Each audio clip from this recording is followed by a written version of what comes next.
Paano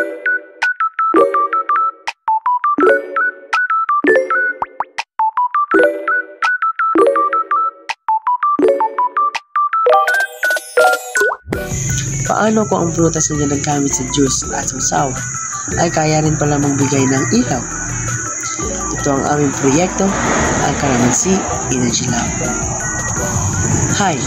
Ako nga pala si Reggie Ellen Prado at magsasagot sa simpleng katanungan na kaya bang gawing kuryente ang kalamansi? Marami pa rin sa Pilipino, lalo na sa probinsya, ang hirap kapag wala.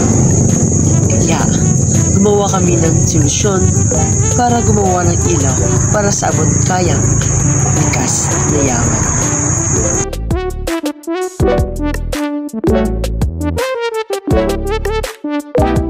Para sa aming proyekto, narito ang mga materyales na aming ginamit para mabuo namin ang Calamansi Energy Lab. At una dyan, nandito ang kalamansi bilang pangunahing pinagmulan ng katas na may citric acid. At ikalawa, nandito ang asin para magdagdag ng conductivity ng katas. At ikatlo, copper at aluminum plate. Ito ang dalawang metal na nagsisilbing electrodes. Pang-apat, wires para pagdugtungin ng mga metals papunta sa LED lights. Pang-lima, LED light. Dito natin makikita ang resulta ng kuryente mula sa kalamansi. At pang-anim, PVC.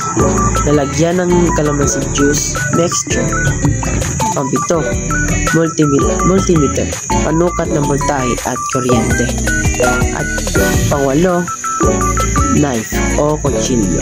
Ito naman ang ginagamit para panghiwa ng kalamansi.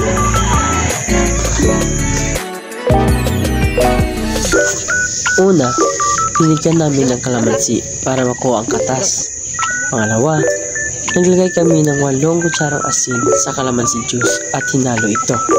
Ang asin ay tumutulong para madaling dumaloy ang kuryente sa solusyon. Pangatlo, inisa-isa naming lagyan ang container hanggang mapuno ito.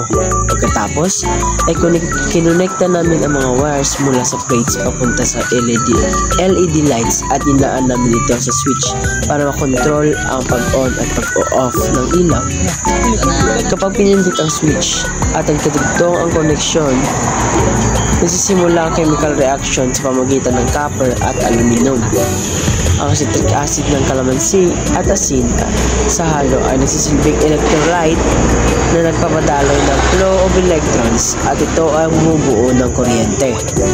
At kapag naka-on ang switch, umiilaw ang LED light bilang resulta ng enerhiya mula sa kalamansi.